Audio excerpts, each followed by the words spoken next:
Hello friends, ഞാൻ ഇൻട്രൊഡക്ഷനൊന്നും പറയുന്നില്ല, കാരണം നമ്മളെല്ലാവരും ഒരു ഫാമിലി അല്ലേ. ഞാൻ മെയിനായിട്ട് സംസാരിക്കാൻ വന്ന വിഷയം എന്ന് വെച്ചാൽ, ഇപ്പം ഞാൻ യൂട്യൂബിൽ കണ്ട ഒരു വീഡിയോ ആണ്, പ്രവീണിൻ്റെയും പ്രണവിൻ്റെയും. അത് കണ്ടപ്പോൾ എനിക്ക് സത്യം പറഞ്ഞാൽ ഭയങ്കരമായിട്ട് വിഷമം തോന്നി. കാരണം അവരുടെ ഒരു മാനസികാവസ്ഥ, ആ വിഷമം, എന്തിനെല്ലാവരും അവരെ കുറ്റപ്പെടുത്തുന്നത്? അവരുടെ ലൈഫ് ജീവിക്കട്ടെ, അതിപ്പം സന്തോഷമായാലും സങ്കടമായാലും. പിന്നെ എനിക്ക് പറയാനുള്ള ഒരു കാര്യമെന്ന് വെച്ചാൽ, ഈ ഗവൺമെൻറ് ഹോസ്പിറ്റലിൽ എന്തോ കുഴപ്പം? ഇപ്പം മൃദുലയുടെ ഡെലിവറി അവിടെ നടത്തിയെന്ന് വെച്ചാൽ എന്തോ കുഴപ്പം? എന്ത് സംഭവിക്കാനാ? അതൊക്കെ എന്ന് വെച്ചാൽ ഓരോരുത്തരുടെ ഇഷ്ടമാണ്. ഇപ്പം ഗവൺമെൻറ് ഹോസ്പിറ്റലിൽ നടത്തണോ അതോ പ്രൈവറ്റ് ഹോസ്പിറ്റലിൽ നടത്തണോ എന്നൊക്കെ ഉള്ളു. അതവർ കാശ് ലാഭിക്കാൻ വേണ്ടിയിട്ടൊന്നും ചെയ്യുന്നതൊന്നുമല്ല. അത് ഓരോരുത്തരുടെ എക്സ്പീരിയൻസ് എന്ന് വെച്ചാൽ അവരുടെ ഫാമിലി ബാക്ക്ഗ്രൗണ്ട് എന്ന് വെച്ചാൽ അത് തന്നെ പറയുന്നുണ്ട്. എൻ്റെ ചേച്ചിയുടെ ഡെലിവറിയൊക്കെ അവിടെ നടത്തിയത്. അപ്പം കുറേ കൂടി അവർക്ക് കംഫർട്ടബിൾ ആയിട്ടുള്ള സ്ഥലത്തല്ലേ അവരത് ചെയ്യത്തുള്ളൂ.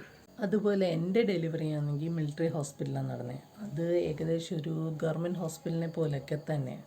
പക്ഷെ അവിടുത്തെ ഓഫീസേഴ്സും ഡോക്ടേഴ്സും ഒക്കെ നല്ല ആൾക്കാരാണ്. അതുകൊണ്ട് നമുക്കവിടെ കുറച്ചുകൂടെ കംഫർട്ടായിട്ട് തോന്നി. എന്ന് വെച്ചാൽ ഞങ്ങളുടെ ക്വാർട്ടേഴ്സിൻ്റെ തൊട്ടടുത്തായിട്ടാണ് ഹോസ്പിറ്റൽ വരുന്നത്. നമ്മൾ അങ്ങോട്ടേക്ക് കൊണ്ടുപോയി.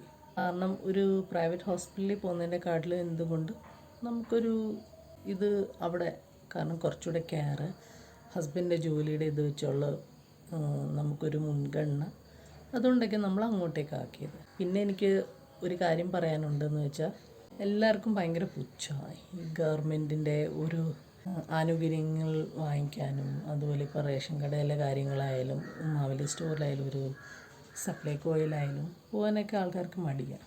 അരി പോലും ഞങ്ങളുടെ ഇവിടെയുള്ള ആൾക്കാർ വാങ്ങിക്കാറില്ല. കാരണം അവർക്കൊക്കെ അത് ഒരു പുച്ഛം പോലെ അവർ കാണുന്നത്. സത്യം പറഞ്ഞാൽ നമുക്കൊരു ഗവൺമെൻറ്റിൻ്റെ ഒരു ആനുകൂല്യം കിട്ടുവാണെങ്കിൽ നമ്മളിത് വാങ്ങിക്കണം. എന്തിനാണ് നമ്മൾ മടിക്കുന്നത്? നമ്മളൊരു ഇന്ത്യൻ സിറ്റിസൺ അല്ലേ, അപ്പം നമ്മുടെ അത് റൈറ്റ്, അതൊക്കെ വാങ്ങിക്കണ്ടേ. അതുപോലെ തന്നെ ഓരോരുത്തരാണെങ്കിൽ കുഞ്ഞുങ്ങളെ പ്രൈവറ്റ് സ്കൂളിലും അതുപോലെ കൂടിയ സ്കൂളിലൊക്കെ വിടുന്നത്. എന്തുകൊണ്ടാണ് ഇവർ ഈ ഗവൺമെൻറ് സ്കൂളിൽ വിടാത്തത്? അവിടുത്തെ പഠിത്തം മോശമാണെന്ന് പറഞ്ഞുകൊണ്ടാണ് ഈ വിടാത്തത്. സത്യം പറഞ്ഞാൽ അങ്ങനെയൊന്നുമല്ല. അവിടെ പോയി നോക്കണം.